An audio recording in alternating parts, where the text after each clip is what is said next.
I've made trade. Okay. Alrighty. Let me share my screen. Thanks for all the private messages people have been sending through that they are enjoying this activity. So super glad that you're liking that. Now, I'm just going to share my screen quickly. And for about the next 25 minutes, I'm going to take you through some more trust and flow, and then we're going to step over into the Wealth Lighthouse. So here we are. All right. Oh, I've got a funny screen size there. Let me fix that for you guys somehow. I'm on my iMac, so it's a large screen. Okay, beautiful. So just breaking down, again, some of the components of the individual trust and flow. So we've been talking about team trust and flow. And so just recapping, it's looking at your personal responsibility and how that contributes to other members in the team. So creating the shift in thinking on what is a high performing, it's your PSR and plus the ownership of the team success. So it's not just your individual success, but the team success, and using your talent to make others more successful. Okay, and obviously a lot of those things in the 4 points that we went through, it's looking at how do I personally show up and contribute to that, but how do I help others be most successful and leverage off of their talents as well.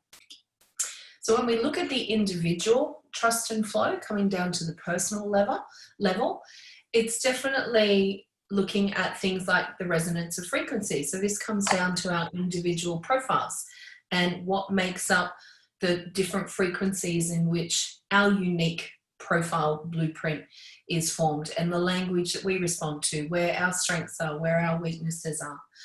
Looking at the whole thinking and action dynamics as well. So even as Artemis was saying, his Lord business partners that might have been, or colleagues, are not wanting to buy into looking at the vision at the moment, but their natural way of leading, natural way of thinking and actioning is very different to that of a star profile.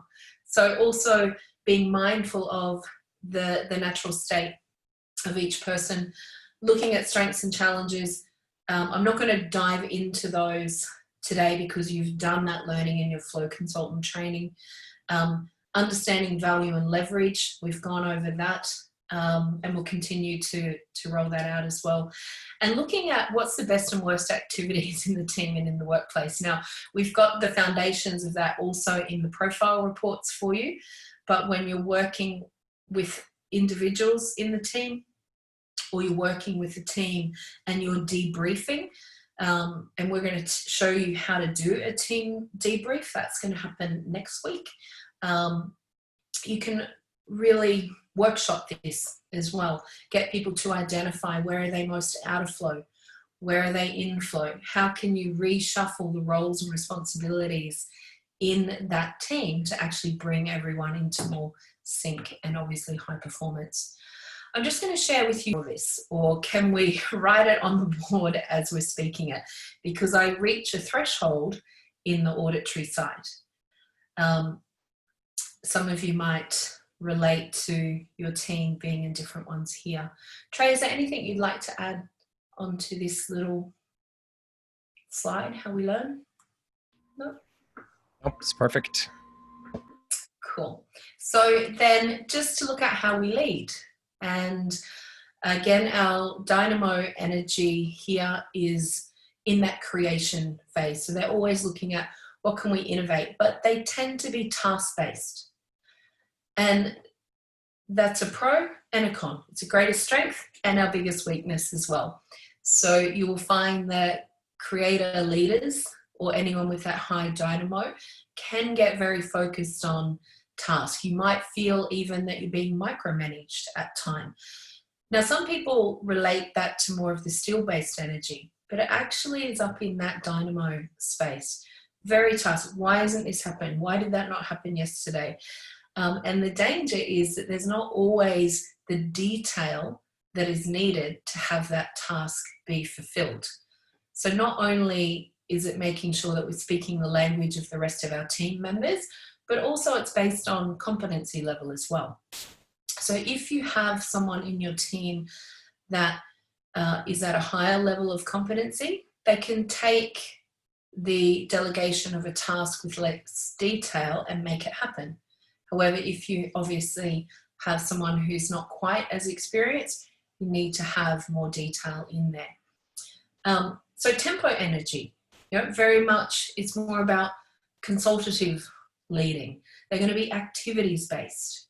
So it's more the micro level of things that are going to ensure that that task is actually fulfilled upon.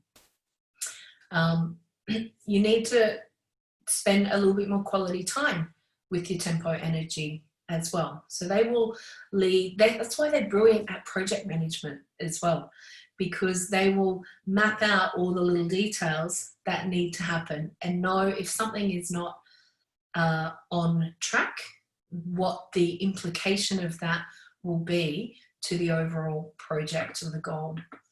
Then we have our skill-based, definitely more on the calculation side and data-based. So steels like to have all the information at hand. I often think of, say, my accounting team, who are predominantly steel. Now, their ownership is on the financial statements and what makes up those reports to be correct. However, if I come in with my dynamo energy and are questioning lots of different things, and I'm questioning it on the spot, even though that's an area of ownership, it often puts my team into discomfort because they would prefer if I'd have gone through the statements, sent my list of questions, so they have time to prepare, look at the data and provide the answers, versus that high dynamo energy can get into, why don't you know that? Why is that not clear? So definitely give the steel-based time to work with the data, to analyze the data, because they're delivering it that is data-based. Often high dynamo will deliver it on a feeling based. Well, it feels like it should be this. And both can be right, but what we're asking our steel energies to lead with is backing it up with the analysis, backing it up with the data. Then when we move over to our blaze energy, obviously here blazes are fabulous at leading through collaboration, very much more people-based. I often use the analogy, excuse my swearing, but if you have a blaze based person who will come into the team and say, hi team, how are we going today? Is everyone happy? Do we need to have a little team huddle? How's everyone's weekend? How are you feeling? Steel-based energy can come in and go, hi team, did we get shit done? And, and then, okay, we need to connect with the team. And dynamo energy is very much like that as well. Did we get it all done without me as much as possible? I love these 4 areas, really important. And it's quite an eye-opener when you revisit these with the team, particularly when they're new to the 4 energies. They'll identify which one is more their natural style. Okay, any questions or comments coming up in the chat there? Trey, I can see there's a lot of chats, but I haven't been watching it. I'm seeing a lot of rooting you on, not too much on questions. I have a question of if we get a copy of these slides at the end. Yes. Cool. Thank you. Yeah. We can actually get them to you sooner than that. That would be awesome. And also, I had never seen the audio visual kinesthetic with the square, so that was super interesting. Yeah. Yeah. Anna, do you find that that's what I was going to ask, is do you find that most people resonate with it? Because like Lauren Steele, and she says she's more auditory, and some other people messaged me that too. So what would you say on that? Is it pretty consistent that it's that way, or do you find some people don't resonate with that? Are you really more auditory, Lauren? No. I said I'm auditory digital, which is actually all 3. But I'm primarily auditory. Okay. I would have, just through our interaction, would have probably put you more analytical. Yes, I'm very analytical, but actually the way that I process is that I have to hear it and then it makes sense. So that it's like the order, but I'm very analytical. You're very. I'm the same. I have to hear it first. That's actually how I learn. So I listen to audiobooks. I'll learn that way, and then I'll contextualize it back into analytical space. Okay, interesting. And it would be interesting to dive into whether it's because let me ask this question though, both Lauren and Katie. If someone is speaking, but there's no clear purpose, so they're kind of going around and around, and then they finally get to the end purpose, how do you appreciate that? That would drive me crazy, and I would ask for data. Without a doubt, I'd be like, just show me. So this is the difference, right? I think in its purest form, I would still put you both therefore over on the analytical side. Right. As an example, again, with my partner, he is auditory, and sometimes, like, he's one of the most intelligent people that I know on this planet. He is brilliant, but he is definitely auditory. And at times he's talking and I'm like, I can go down 1,000 different rabbit holes and still keep track, but I'm a bit lost. What's the purpose here? What are we actually talking about? And then we get to the end and I'm like, oh, so your point was this. And so that's very much the auditory style, right? Right. Versus if you have somebody, like audio books and things like that, they're written with a process. They're written to actually bring nuances and context to the data that you're consuming. Does that make sense? Yeah, okay. Yeah, that makes sense. And my husband's the polar opposite. He's auditory, and I end up saying to him short version. I'm like, just get to the point, because like it's not making sense to me. But that makes perfect sense now. Why? Yeah. Thank you. Yeah, pleasure.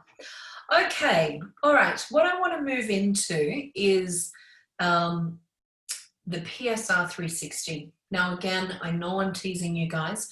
We're actually going to be doing full training for you in either December or January on this.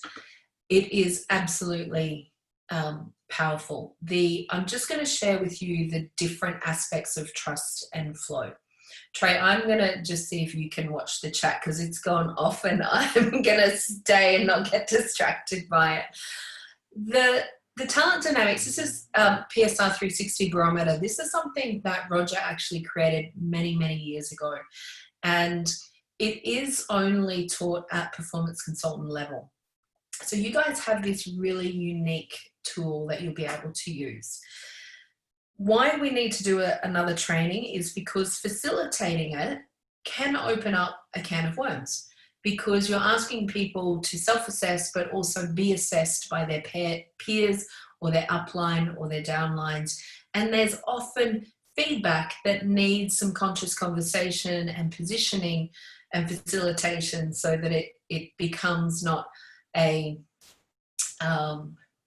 session of conflict or confrontation. It's wonderful to actually introduce into a team that has learned all this information. We never actually do a 360 test with anyone who hasn't been in the company for 6 months. So there's just not enough time for them to maybe have found their feet, really work with the other team members and so forth. There's normally quite an onboarding process in that. You can see just by the reports here, you get by the screenshot, sorry, you actually get a report that's quite detailed in terms of the scores that's self-assessed and how it shows up in the different 5 energies. The questions relate to how well do you contribute to the flow of others in the team. how much are you trusted in the team in 5 different areas, and also how you contribute to the overall company in terms of value and in terms of leverage. So super powerful. We'll give you all the questions. It's electronic, so there's nothing manual about it. You actually get a test token that's sent to the employees, and then they are nominating who they'd like to assess them as well. And I think it's up to about 6 people that can actually assess them, so they've got that feedback. Now, here's the 5 areas of trust and flow. So on trust, now I'm going to get you guys to actually self-assess as we go through this, okay? So if you would like to write the words trust, and then the first one we're going to look at is in the dynamo energy. So in that wood element, I want you to think about right now the team that you are a part of. This is either your small company or a team that you may be, so like Trey could choose to do it, say, in the context of working with Entrepreneurs Institute, or he could choose to do it in the context of ACE and the community team that he has there. Choose the team that you're showing up in so that you've got reference to the scores. So on a scale of 1 to 10, I'm going to get you to score from your perspective, 10 being super high, can't get any higher than that, 0 being not at all. How trusted you are in terms of innovation. How would you rate yourself, score yourself in terms of innovation? If there's a problem, if there's something new that needs to be created. And we know already each of the energies are going to have different strengths, right? So, all right, everybody should have a score. Don't overthink it. Just feel it. Then the second area of trust in the blaze energy is around communication. So how trusted are you to communicate the things that need to be communicated to your team? Okay, this is not about the respect level. That's more about flow. This is how well are you trusted that you communicate what needs to be communicated.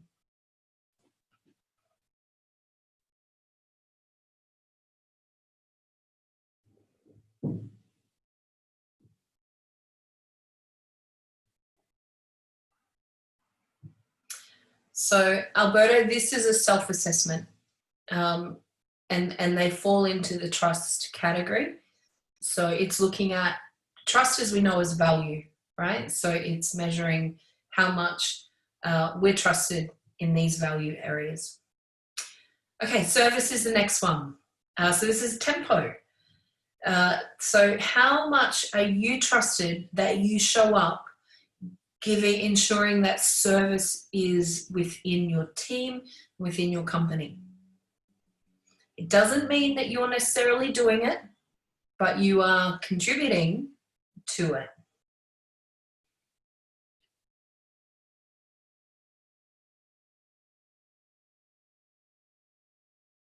How trusted are you that you add value in that area?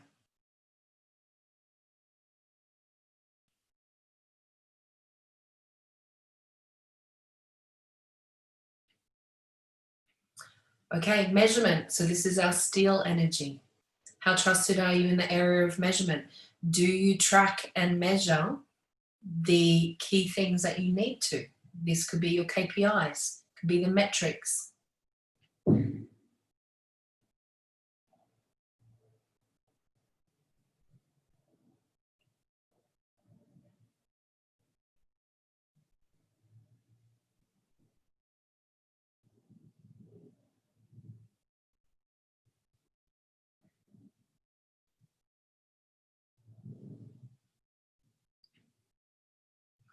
Okay, and the final one, which is in our spirit energy or our water element, is resilience.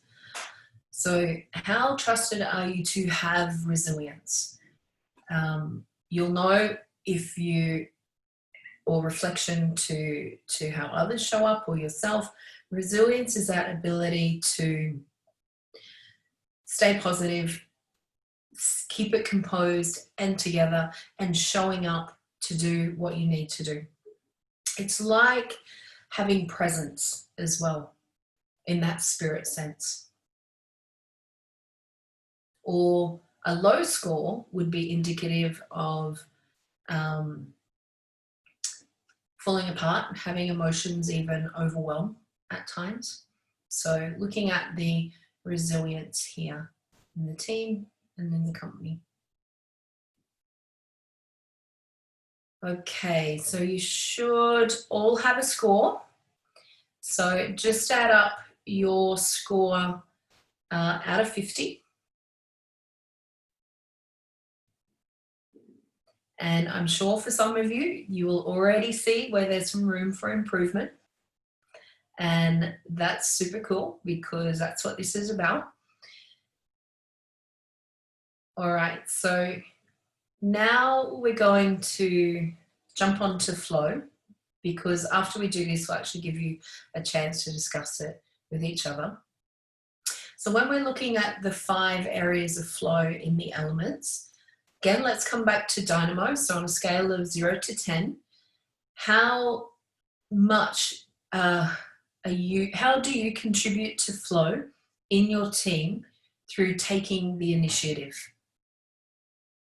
So are you a person that will take initiative, or are you a person that tends to sit back and wait for others to take initiative? So 10 out of 10 is high, 0 is low.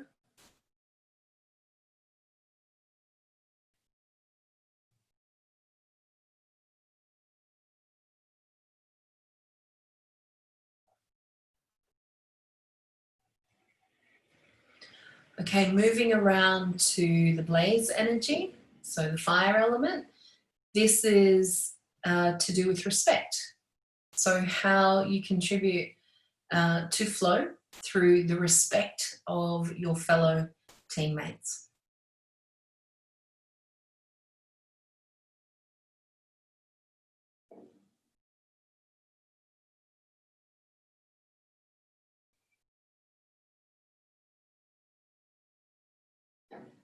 That will be linked to communication, but also linked to how you're collaborating as a team as well.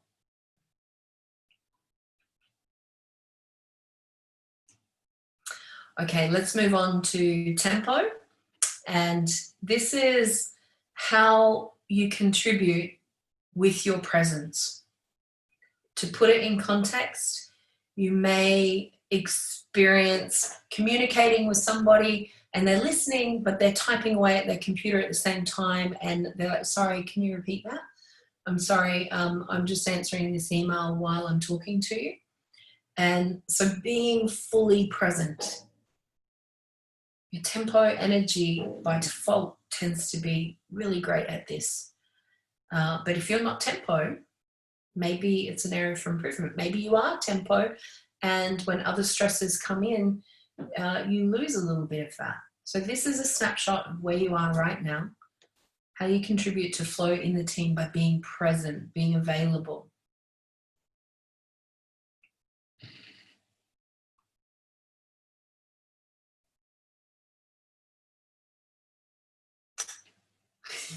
Lauren, I think we all remember that you have 0 tempo.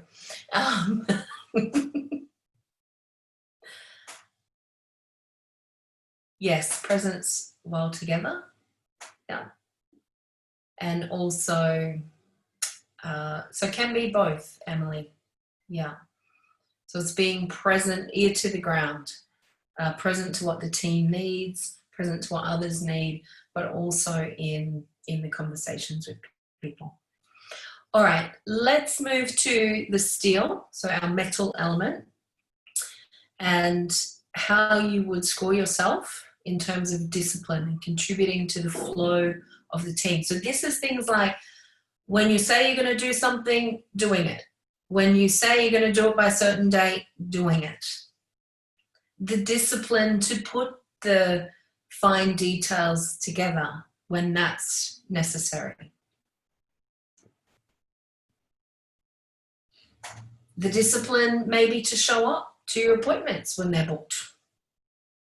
You know, structure, things like that. Okay, and the final one is back in the spirit energy and the water element, and that of perseverance. So perseverance to keep going when the going gets tough. Perseverance to stay true to the why, true to the vision, and stay on course, even if that means you need to plot another course.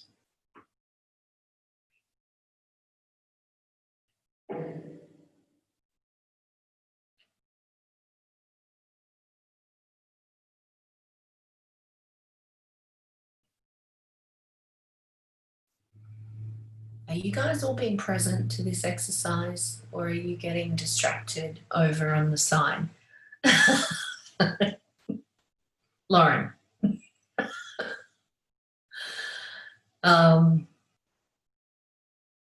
Okay, all right, add up your scores out of 50. There's got to be one in every class, doesn't there? Good thing I know you, Lauren, I can tease you. And you're muted, so I can extra tease you right now. So, all right, add up your score out of 50. Now, I'm going to stop sharing for a moment. All right, just if you've got your video on, or you can post in the chat to the side, by show of hands or a comment, who can see already there is one or more areas for improvement for you? Yeah, okay, awesome. Most people, fabulous. So before we go into too much discussion here, I actually want to get you guys into groups and have you talk to each other. So Stacey, if you can create groups of 3, again, so that everybody has a chance to share what was an eye-opener or a area that you see there is room for improvement for you, and what impact, when you improve that, will that have on your team performance? So remembering this is coming from your personal social responsibility. Your personal responsibility is to how you show up in your team, and you add value to that team, and you help leverage that team. So how trusted you are and how you contribute to the flow. So we'll take questions when we come back and discuss this a little bit further. All right, Stacey, you ready to put people in a room for 3 minutes? 3 people each? Betcha. There is one room though, because there have been people that have joined. Sorry about the noise in the background.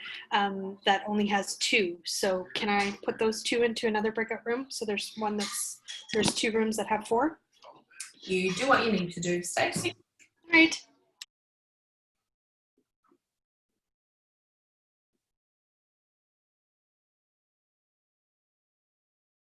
It's like a drum roll. Where are we going to end up? Okay. Alrighty. See you guys in a bit.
Okay. So mid-sentence we got booted out, and I was just hearing Del, I think what you were saying is you were being really open and transparent, probably, transparent with your scores, because you felt you scored yourself quite high, which is awesome. So remember, this is a snapshot in time, right? And you could do this in a month's time and you might get different results when you're self-assessing. It depends on what are the influencing factors at the time. We tend to suggest that this is run on a leadership level every 6 months, at least once a year. It's not really needed to do it more frequently, unless perhaps through doing the facilitation you identify there's some really key areas for improvement and growth that are impacting the team and the company in a big way. Then you could choose to do another assessment like at the quarter, but you need to give people time to actually work with the findings and the development plan that comes off the back of it to improve those scores individually and collectively as a team. I was hearing a few comments just on some of the groups that I jumped into and about like scores and scoring high and scoring low. Just to give you an example of when I did this, I think it was 2015 to be honest, might have been 2014, I'm not sure. So some time ago now, and I was in Singapore. It was when the Entrepreneurs Institute team was actually quite small. There was only 8 of us, and all the leaders flew into Singapore and we ran this. It was before it was even digitized. We actually had to manually fill out the sheets and the forms. And I did it as a team member of Entrepreneurs Institute, so our leadership team. And I also did it with another company that I was key partner in at the same time. And so I had 2 different scores when it came to the feedback, the assessment from other people. So for example, in the other company, so in David Dugan's company, I got scored extremely high on the Dynamo initiative side. And in the EI company, I got scored really low on the initiative side. And I was like, I really rate myself in that. And when I looked at the comments, it was Roger who scored me really low. And it was really insightful because I went, I'm new in this organization. He is like off the charts initiator and innovator. And he was looking to me to really take some of that from him in certain aspects. So it was true. And I was going, I'm kind of waiting for him to say, hey, this is what I want. So I was showing up a lot lower in initiative in that team than what I was in the other team. In the other team, there was no other creator. I was the queen creator. It was up to me to come up with those things. And I found myself, I was personally putting myself in a passive position because I was a little bit awestruck on Roger's speed of vision, of objectives, and I wasn't showing up in that space. So it was a brilliant exercise for me to go, well, is it real or is it that's actually how I'm showing up? And I can quickly change my perceptions and show up differently. So fascinating. Let's hear from, I'm going to just take 2 sharings at this stage. Who would like to share what was their greatest insight on hearing about those areas of trust and flow?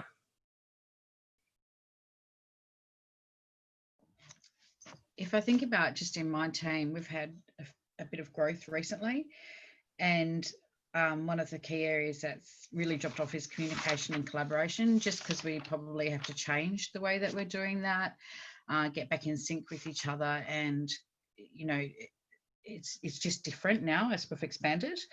But interesting enough, I was saying to the other guys is that my perseverance, my resilience levels have come up, which I found really fascinating, because normally I just sit on that typical steel mechanic details, try not to talk. Even though I love teaching, it's like if my stress mechanism is to go back into that space. But this time round with the growth, I went back into the perseverance and the resilience. And the other high area was actually just through the discipline of showing up, I think, for the team, which was quite an interesting thing as well. I noticed that. So I can see, though, that doing that self-assessment, the communication style needs to change, which was really good to know, I think. Okay, nice. Yeah, very good. So definitely write what your action plan is to improve that. Yeah. Cool. Is there anyone else you'd like to share before I come to Lisa for compulsory volunteer? 9:30 at night here. I'm not the best compulsory Bless. You know, 10 o'clock is my normal bedtime, so it's really bad for me. I just thought it was so great when our entire group, there was 4 of us, and we all had measurement as the issue. And we just discovered so much. All 4 of us also were higher in flow. So it was just really helpful to kind of just talk about measurement and what the weaknesses were there, and what we could do to improve and to be more conscious about what to measure. And I just found it a very helpful exercise. Awesome. Very good. Now, there is so much more that we can dive into with this, okay? And we are going to bring both value and leverage and trust and flow back together throughout our time in a couple of different ways. But I wanted to give you a taster today and also set you off on the homework of really taking action on, look at your scores. What was low and that has room for improvement? Really get clear on, by improving it, what impact is that going to have on your team and the company as a whole? And really set about making those changes immediately. We're going to bring it back together when we look at your planning as well. So we will shift into some quarterly planning, like over the next 90 days, and we're going to revisit your value and leverage, and we're going to revisit some of the trust and flow as well.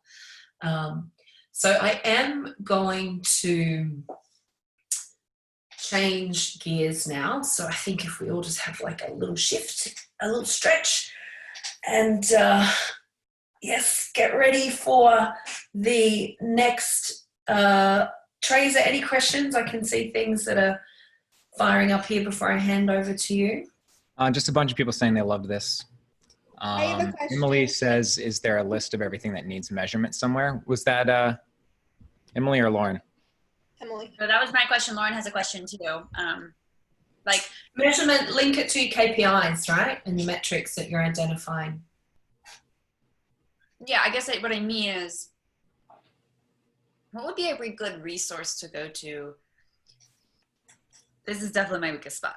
So what would be a good resource to go to even develop KPIs? The one that Lauren is holding up. Definitely would be my number one. Measure what matters. I heard of that one. Okay. So just that, like, just go there, start there. That is a brilliant start, because it really talks about your objectives and key results, so OKRs, and how you keep them concise and precise, and then you'll see how it can have a cascading effect through the company and through what you are responsible for, and then getting your team to actually identify theirs as well. Yeah, really powerful. Very cool. And that one, can that be audiobook and still okay, or is there a lot? Yeah, that one's great on audiobook. Okay, awesome. Thank you. Yeah. Cool. There's also the 4 disciplines of execution, and we have a member in Crystal Circle, Chris Mercer, and his entire business is all the things you should measure. Numbers, data, all that stuff. Yeah. Measurementmarketing.io, I think is him. Yeah. Okay. Any more questions? No? I am going. Yes, sorry. It's okay. On the 360 thing, so I asked when we would have access to that, and Artemis was like January. True? So we're going to do the training in December or January. So it's not part of this. So we can certainly get you access. It's part of Performance Consultant, but you need to really work with the principles and the concepts. and be trained how to deliver a PSR. So we definitely can get you to like kind of play with it yourself, but I wouldn't recommend that you go out and actually run unless you're experienced in running a 360 feedback. Yeah. Cool. For those of you that want to, hey, I'm ready to accelerate it, I'm open to it being sooner than December. My mind was just thinking by then you've had chance to really implement things and so forth. So, but yes, we'll do a session on where all the techie stuff comes together. Cool. Well.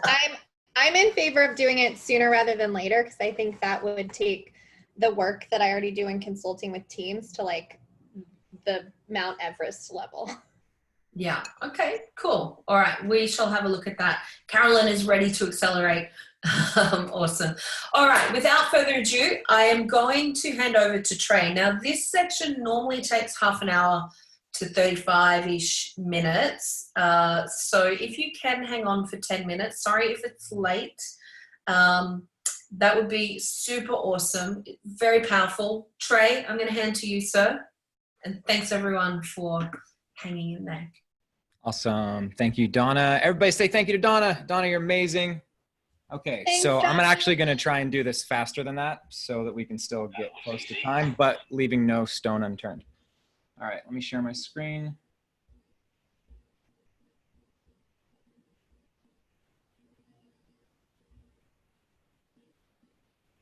Should be good. All right.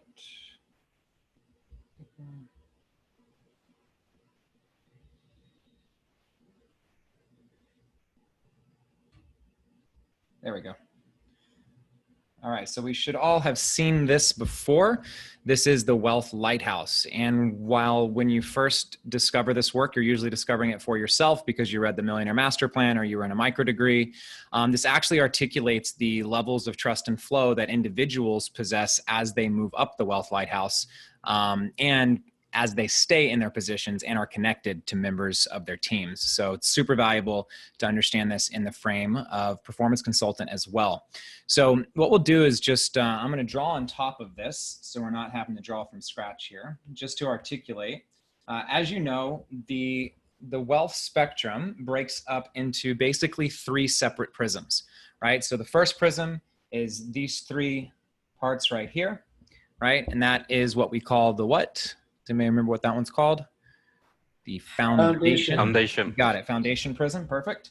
All right. Then we have our next prism here, which is called the what? Enterprise. Enterprise, right? Which is, I'm not going to give you my special square. There we go. And then finally at the top, what do we got?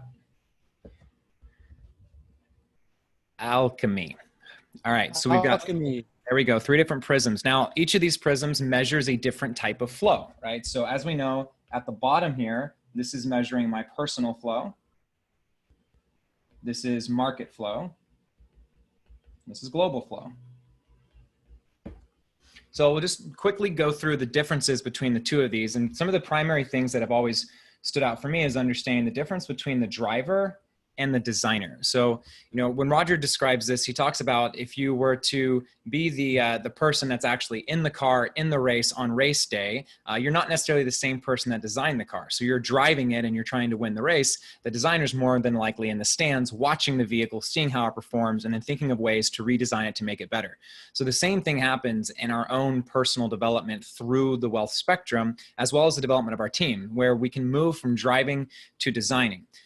Just quickly touching on the bottom level here, we have the infrared, and our infrared is what we call a victim, not necessarily because they run around saying I'm a victim of my circumstances and blaming people, although oftentimes there is an energy of that victimhood and there is sometimes that acting out of blaming. It's definitely a situational experience. And I think of this oftentimes as like taking on water and drowning, right? And so a lot of entrepreneurs sometimes will come to me and they'll say, well, like, I want to build a business, I want to build a team, I'm a creator, where do I get my supporter? And they're at infrared level.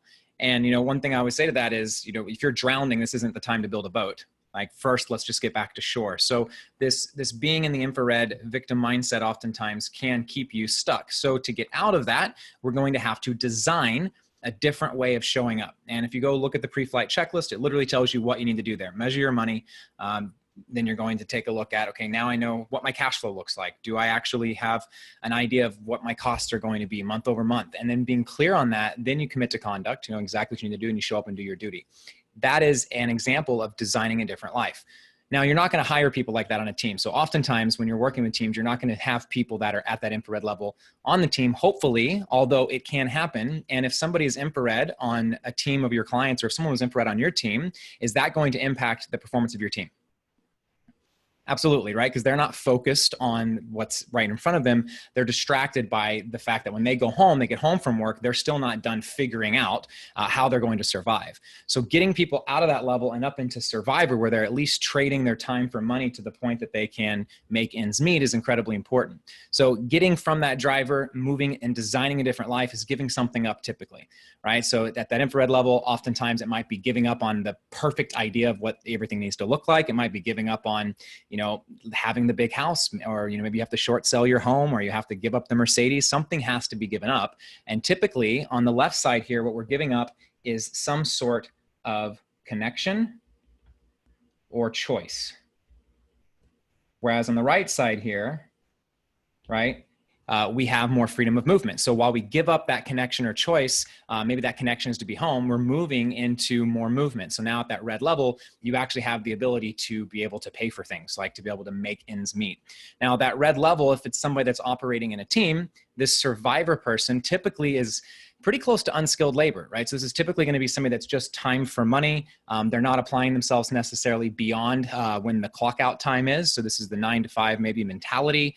It's putting in just enough effort to be able to have the lifestyle that they want. So oftentimes this is someone that is just doing the job for the cash on a team, or as an entrepreneur, this could be somebody that's like, I'm just going to work the minimum effective necessary for me to be able to sustain a lifestyle. And I'm not going to put in the extra effort to develop an additional skill, to learn how to sell, or to learn how to speak, or to learn how to be a better chiropractor, and they stay stuck in that level. But if they do choose to say, you know what, I don't want to be red anymore, I want to have cash left over at the end of the month, I'm going to work the extra hours. I'm going to, after I clock out from work, I'm going to go home and I'm going to read books and I'm going to study and I'm going to develop more skill and become better at what I do so that I can be trusted to handle more than just trading my time for money. Then that's actually an action of driving, right? So it's committing that intentional effort to drive out of that red level, not necessarily designing differently, but simply driving. And this is where you begin to, develop your personal value even more, to the point that you can be leveraged by a system, by a team, by an organization. And oftentimes that's exactly what you should be doing. Oftentimes people end up getting stuck at that red level because they're trying to do everything themselves, and they understand when they move into orange level, oh, I'm operating and managing with the system. But this is the top of that personal flow side of the wealth spectrum, the foundation prism. When you get to that orange level, it's still all about you. It's still about your personal flow and what you can create and bring flow to you. As a member of my team, I love having orange level people because they're not out trying to build a business or create something. They want to plug in, they want to serve, they want to show up and work hard, and you can trust them to be able to do that. But the amount of trust and the amount of flow that you have with them really is limited to, you trust them to handle themselves. When you get to the next level, this now is the first time we start to really talk about having teams, right? So now I'm going to start to bring in at the yellow level player. It's no longer just about me, right? Now we're moving into the player, where the player, as Roger describes this, is think of it as the person on stage playing the guitar, right? So you're a one-man band, you got your guitar, you got your microphone, you're playing, but if you stop playing, the music stops. So even though at that yellow level, we are beginning to leverage other people, we are having teams, albeit sometimes contractor teams or very small teams or outsourced teams, at that yellow level, it still really is all about the yellow level person being center stage. And as an entrepreneur, that shows up as someone who's able to go straight out into the marketplace, connect directly to the market. So you remember it's market flow, right? So they'll connect directly to the market and be able to run promotions consecutively, bringing in consistent cash flow, right? So that yellow level as an entrepreneur oftentimes is someone who can manage a team, run a promotion for your company, right? So even in Roger's company, which operates at, individually his companies operate at green level, combining to be a blue level enterprise. At those green levels, the green level people aren't the ones running the promotion. You actually have yellow level who can come in and say, look, I can run a promotion, I can run with the team. But if that yellow level person who has the trust to be able to manage market flow, to be able to manage all of the aspects of the promotion, if they're working with red level survivors, they're going to spend a lot of their time, instead of managing the promotion, they're going to spend a lot of their time managing the people. So it's really important that you're not skipping levels in connection, even within an organization, right? So when I see an organization that has a yellow level leader with red level workers, red level survivors technically, right? But they're the people that are working within the team. Having someone in there who's more trusted to be able to just go do their work without having to be monitored and babysat all day is actually very valuable. So you can either hire that person who has the skill set at Orange, or you can invest in your people. And oftentimes that's the reason why you see companies like Google that require a certain number of hours of self-education and learning that has to happen within their organization. In fact, I think it's something like 10% of the working hours that a person puts in at Google, 10 to 20% has to be spent on that education. So at that yellow level, now we're connected to the market flow. Oftentimes this is where the first team members start to come into place. And the way that we get there out of Orange is not by driving harder, putting in extra hours, getting more clients, getting more customers. It's not by learning more skills. It's actually by letting go of working hard and beginning to work smart. Right? Letting go maybe of, the connection to somebody else's flow and going and connecting to the market's flow. And so it can sometimes be really scary because you're also not just going up a level, you're going up a whole new prism. And so you're entering this new yellow level. And as you go in there, the three things you have to do, of course, is identify your identity, knowing that you have a specific brand in the marketplace. People can see who you are, who your company is, right? Understanding your customer and your client at a much more detailed level, right? At Orange level, you can kind of make it work with a hodgepodge list of clients. But if you're wanting to go up to that yellow level, which oftentimes is the land of 100 clients and more, right? Again, it depends on the business model. But when you get them to that level, you want to be able to know your customer better than your customer knows themselves. And then finally, running consistent promotions. And so one of the things that you should be teaching when you go in to actually work as a performance consultant in people's teams, you'd be surprised how many people are operating at yellow level, and some are even in that green level, and they're not running consistent, organized quarterly promotions. They're just trying to make income happen every month, month in, month out, and they don't have that perspective. So really, you start to notice at each of these levels more and more intentional rhythm. Speaking of rhythm, as we move up into the green level now, out of yellow, right, we're giving up a freedom of movement. See, at yellow, you kind of like had that ability to be where you wanted to be, when you wanted to be there, right? You were kind of the center of the show. Now it's actually letting go of that a little bit and focusing on team. So if orange is a special skill and yellow is a special identity, then green is a special team. And it's having people that you can depend on that can actually operate and run your business. This is the point where it stops being one person doing all things, a yellow level octopus, and it becomes a green level performer where it's all people doing one thing.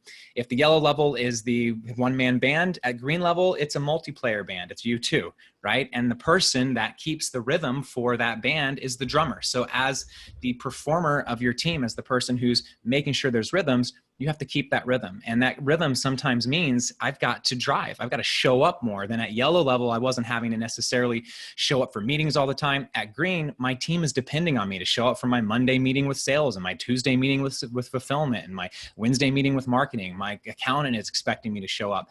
And so I'm having to create more rhythms around my business to keep things moving at a consistent pace.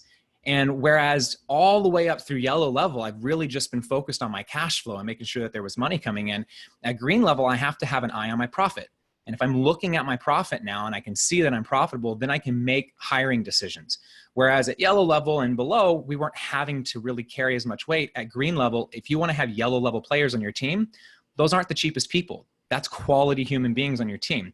And so being able to have people like that you can trust is going to cost you. And so you want to make sure that you have the profit in place to do that. Now, ideally, the people you're bringing onto your team that cost you will make you much more than they cost you, right? But you want to be intelligent about the way that you're keeping the rhythms so that the money comes in fast enough. And so really at that green level, we start to see the enterprises that are hiring managers to manage the people instead of managing the people themselves directly like they used to, right? You start to see more of a focus on profit and more of a focus on rhythm. And then finally, as we get up to the top of this spectrum, the top of this prism, we get into blue. And blue level is the land of the multiple businesses. Right? So if you think of a green level company as a company that runs on systems with teams, right? Well, a blue level entrepreneur would be able to have multiple teams inside of multiple companies that are running. Think of the three companies, Tesla, SpaceX, and SolarCity, right? The blue level entrepreneur has all three of those companies, and he actually finds a way to leverage the companies towards each other. And so you'll see this is no longer about personal leverage, and now it really becomes about that social value. So once we know, hey, look, I've got value in the marketplace, I can leverage that value. So if you look at Elon Musk and, for example, the way that he leveraged Tesla with Solar City, eventually Tesla bought Solar City, but even before that, the companies worked well together. You could buy Solar City panels to be able to charge your Tesla. And then even look at him launching a Tesla Roadster into outer space on the back of a big Falcon rocket, mixing the companies. So that blue level is where you see multiple companies that can start to leverage each other. Another example of this, Roger gives in the Millionaire Master Plan, is about real estate investments and how you can actually leverage real estate investments, where one property is able to siphon away some of the people that live in that property and put them onto another one, so that you free up units that you can rehab and raise the rates on. So there's different ways of thinking about it. But ultimately, that blue level conductor is still keeping the rhythm of its companies. But now, instead of being in the band, they're the conductor. And so they're keeping the rhythm, facing the band, facing the music. And that conductor, of course, couldn't be doing any of that if there wasn't a trustee, somebody that was actually going out and getting the money for it. So as we're now moving out of this market flow, moving out of the enterprise prism, and we're going into the global flow, into the alchemy prism, this is where things start to actually get super interesting.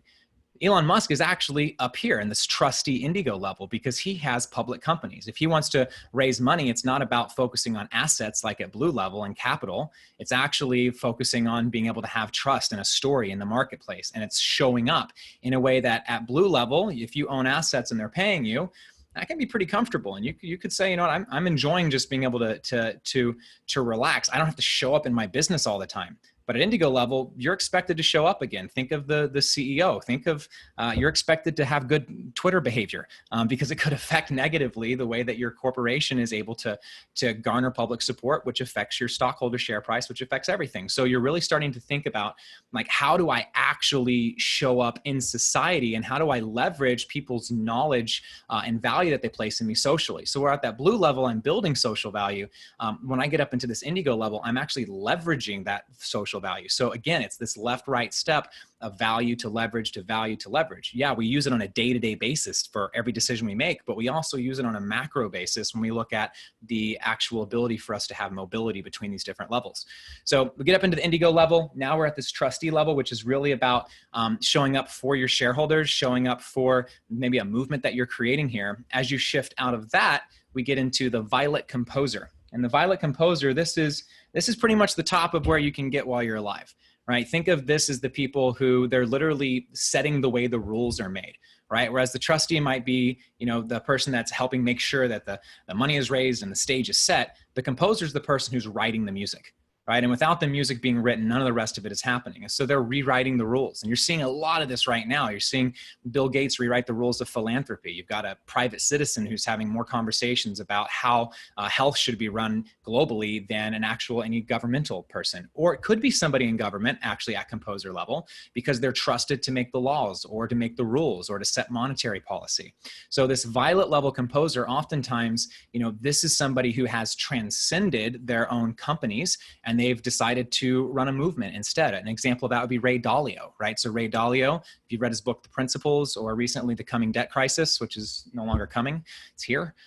He's actually shifted away from running his company, Bridgewater. In fact, he not only put another CEO in charge, he's not even involved at all in the running of the company, not day to day or month to month or year to year. He's now focused on actually creating and growing a community of people that understand money in a lot more of a specific way. So that's that composer. And then finally, we have the legend, and the legend is at the very top of the alchemy prism. This is resonance. So it's beyond the driver or the designer. It's beyond the connection, the choice, or the movement, and it's all of it in one. And it's quite possible that you have to die to get to this one, right? I mean, this is people like Mahatma Gandhi or Martin Luther King Jr., or maybe even Jesus, right? These are people that have transcended time, and they literally are a legend, like a legend on a map, and they're a symbol of their time. And all of these levels are connected. And if you actually think about this, you know, I gave you the example of Elon Musk. He's right here, but he has other people that are running his companies, right? And he's got other people that are managing the teams, and people that are actually managing the floor to make sure that things are being done right, and the people that are actually putting the wheels on the cars. In fact, he's probably even has some people that are just paid hourly work to handle the cleaning of the floors, right? So these are all connected within the organization, and they're connected as we ourselves go up those levels in our business. So with that, I think I'm got about 5 minutes open. I'd love to just open this for any questions or insight that you may have had as I was going through this. Question. Who is that? It's me. It's Emily. Hi, Emily. I am so, you should know who me is, right? No, I'm just kidding. I'm so impressed. That was like incredibly speedy and thorough. Really well done, Trey. Will you please, just, is it possible to quickly either reiterate or say, like what is it that needs to be given up for each step up the way, like an example of this? Yeah, so oftentimes what you're giving up is what's at the top here, right? And it's going to show up differently in each person's life. So at infrared, you're typically giving up whatever's keeping you infrared. So if I was doing coaching session with a client, we might take a look at their books and realize the only reason they're infrared is because they've got a crap ton of debt and they've got a house that they can't afford and cars that they can't afford. Or it might be that they have a belief that they have to be staying at home full time with their children. And so they can't go get a job right now. So infrared, there's a lot of reasons why the person could be there, but it's typically going to be a choice that they're making or a connection, right? That they want to keep. So I want to stay with my kids more. And so oftentimes what I'm having to remind them is, okay, then let's get you to red and then to orange as quickly as we can, because when you get to orange, you'll be able to buy some of your time, right? So typically it's going to be something like that. But there are certain sticking blocks. Typically with a victim, that what they have to give up is blame, and they have to take self-ownership, right? At that red level, typically what you're giving up is the freedom of movement. It's easy to kind of relax into being red. It's like, hey, I deserve to be here. Both I deserve to be here from a place of like, I got myself out of infrared, but also I kind of deserve to be here. I don't deserve more money than this. And so oftentimes what they have to give up at the red level is the addiction to free time. Right? It's like, I have the freedom of movement. I can go to work, come home at 5 o'clock and I'm done. But to move into orange level, it's got to be, you know what? I'm going to put in the extra work. I'm going to put in the study, improve my skills, improve my connections, whatever is necessary for my profile type to be able to drive my way out of this. At orange level, it's giving up the belief that you have to work hard, right? Because when you're at orange level, it's like, put in the hard work, put in the hard work, put in the hard work. And while working smart may sound good, it also feels like cheating to someone who believes that hard work is the way that you create wealth. Right? And so that orange level person oftentimes has to give up that choice, right? To work hard. They have to give up the connection oftentimes to flow, because at orange level is often like, I'm stepping away from, maybe it's a client that I'm serving, or maybe it's a company that I work for, or maybe it's, I've got a certain client base, but now I want to move into yellow and I want to go directly into the marketplace.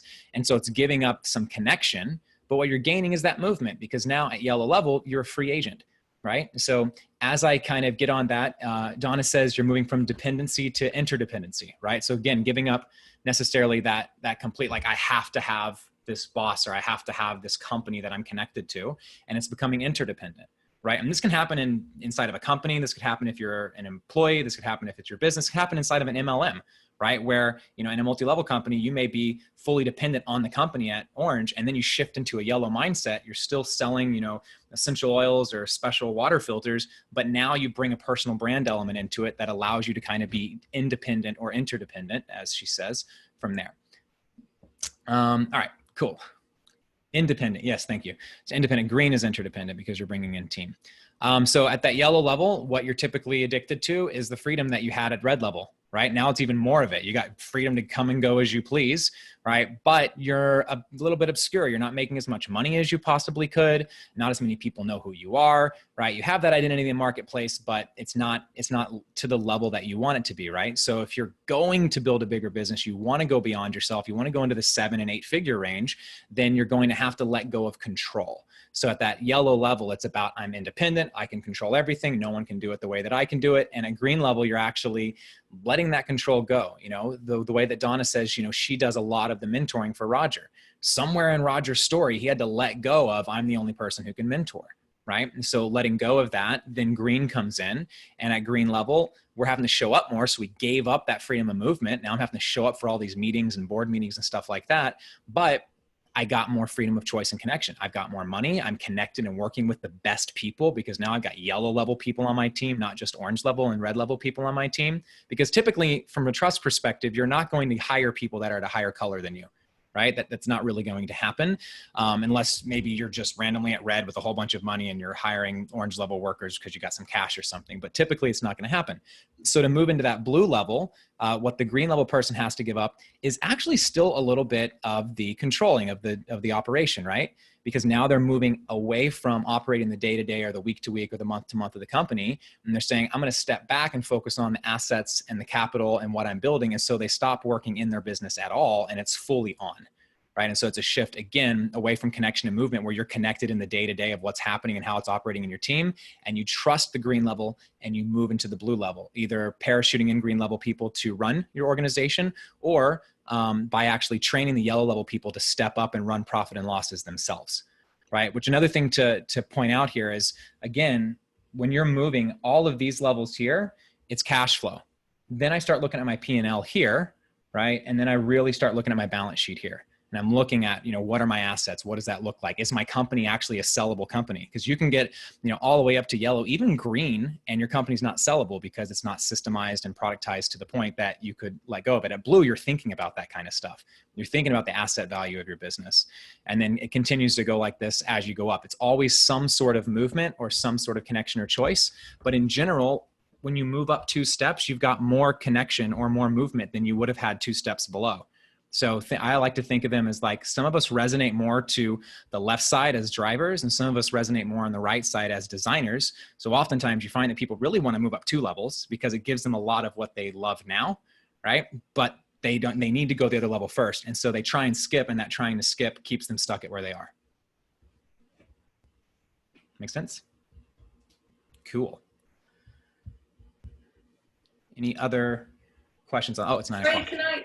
Can I just add to that very quickly? Please. Because most people on this call are at yellow level, and you'll be working either to get yourself into green level or working with companies at green level. The top 3 excuses that prevent people from moving to green level is, 1, I can't find people who can do it like me, or do it as good as me. Number 2 is I can't afford good people.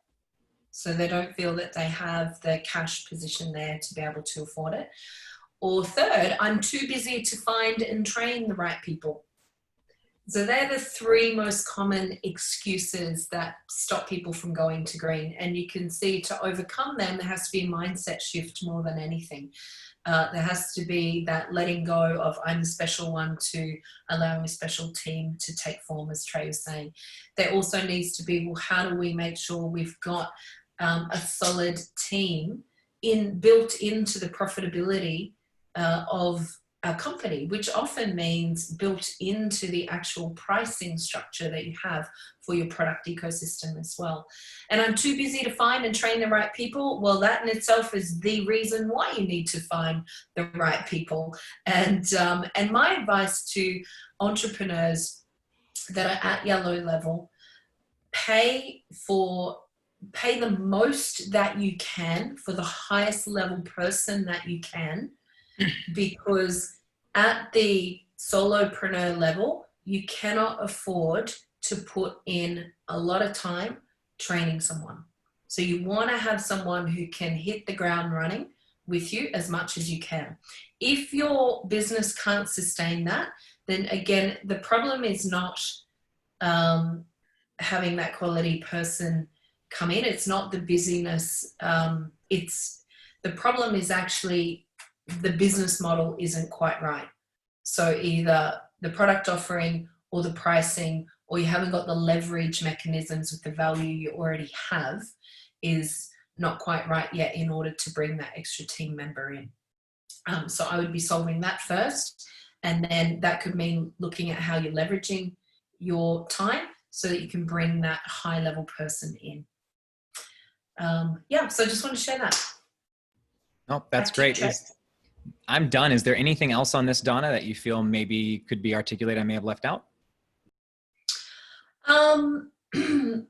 No, I think if people remember that the 3 prisms, I mean, as you said, they're global, market, and personal. Really important to understand too, like when you have people in your company that perhaps are in charge of running the enterprise. So your company might be at yellow or green or blue level, but they themselves are at foundation level.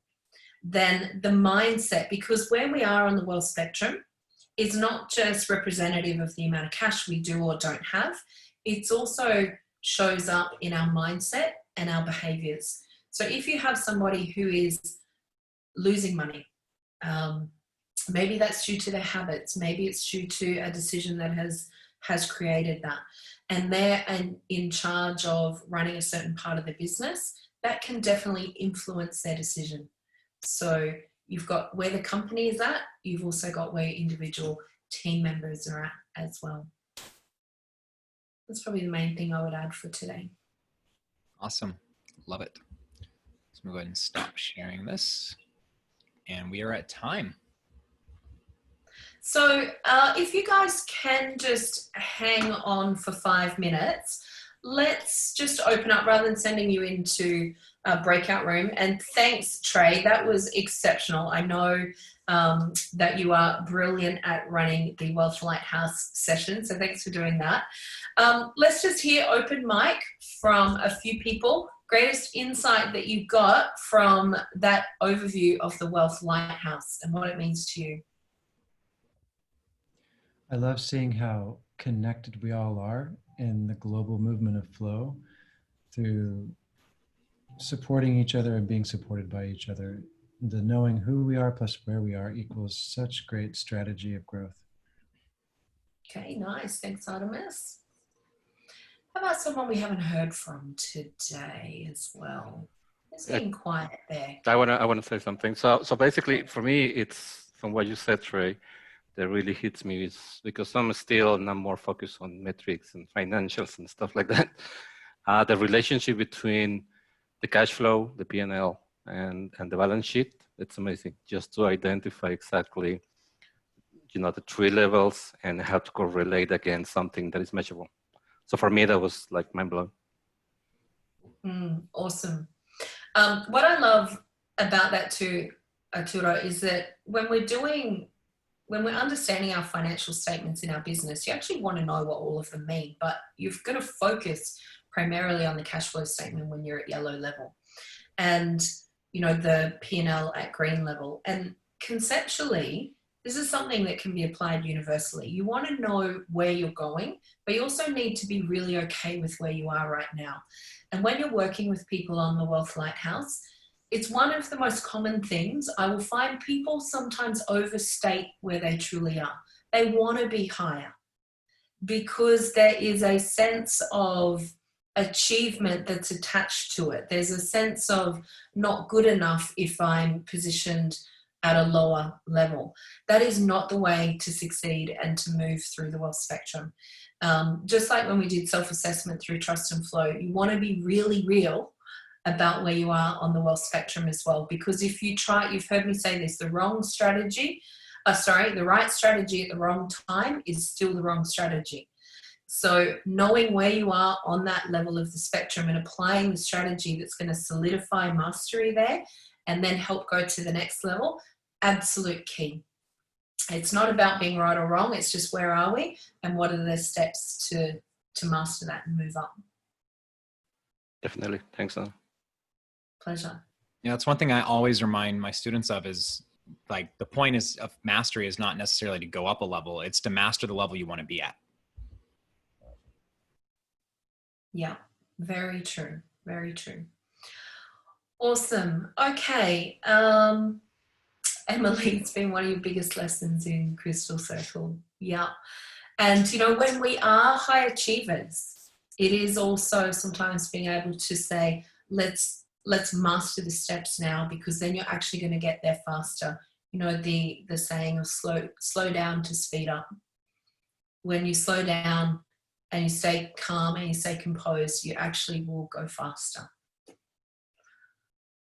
Okay. Well, Trey, I'm going to hand to you to close off the session. Awesome. Thank you very much. I think Lauren is actually asking for homework. Are you asking for homework? Is that what that is? HW? Is that what you're doing right now? Well, I was asking if there was homework that I missed. Did they So have homework? Yeah, I would love for you guys to spend some time reviewing the Wealth Lighthouse, because you are going to have an opportunity in the next session to actually present it yourself to fellow members here. So we're going to put you into little breakout rooms and you're going to practice presenting the Wealth Lighthouse in an overview. Now, Trey did it at speed in 20 odd minutes, so we're not going to give you 20 minutes. It's going to be less. But you're going to do that, and then also to take a look at your trust and flow aspects and really get definitive as to one or two key ones of those that you need to improve that's going to have an impact on your team and your company, and write your commitment to that. If anyone has still got their value and leverage components to work on, then do that, because we'll be working on that also next week.